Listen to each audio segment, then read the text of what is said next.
So చిరుతిళ్ళు తినేవాళ్ళు పారా హుషార్, ఆసుపత్రిలో బెడ్ రెడీ చేసుకోవాలి. గోదావరి జిల్లాల జనానికి మరీ ముఖ్యంగా ఈ హెచ్చరిక. దారుణమైన నిజాలను చూస్తున్నారు. సో పైసల కోసం ప్రాణాలతో చెలగాటమాడుతున్నారు అక్కడి వాళ్ళు. జంతువుల కొవ్వుని నూనెగా మార్చేస్తోంది ఈ ముఠా. ఏలూరు విజిలెన్స్ దాడుల్లో ఈ వ్యవహారం వెలుగులోకి వచ్చింది. పక్కా సమాచారంతో 2 ప్రాంతాల్లో దాడులు చేశారు. అమ్మడానికి రెడీగా ఉంచిన 350 కేజీల నూనెని స్వాధీనం చేసుకున్నారు. ఈ నూనెను వాళ్ళు ఎలా తయారు చేస్తారు? మూగజీవాల్ని చంపి వాటి కొవ్వు నుంచి తీసిన ఆయిల్ని వంట నూనెగా మార్చేస్తున్నారు.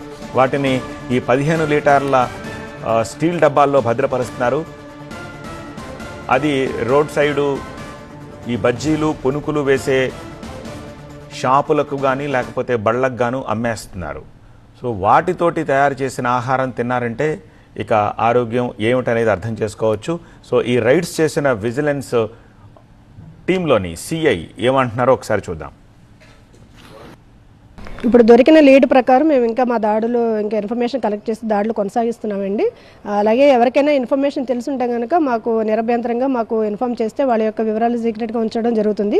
ఇది నిన్నటితోనే అయిపోలేదు, ఇది దాడులు కంటిన్యూ చేస్తాము. ఎక్కడైనా కూడా ఈ అడల్టరేషన్ ఆఫ్ ఆయిల్ అనేది ఎక్కడ ఏ వేలో కూడా సహజ పద్ధతిలో కాకుండా అసహజ పద్ధతిలో ఏ విధంగా తయారు చేసినా కూడా ఇది ఒక మానవుల యొక్క ఆరోగ్యానికి సంబంధించిన విషయం కాబట్టి ఎట్టి పరిస్థితుల్లో దాని మీద ఆసక్తి వహించేది లేదు. ఇప్పుడు దొరికిన వీళ్ళిద్దరి మీద కూడా క్రిమినల్ కేసులు పెట్టబడ్డాయి.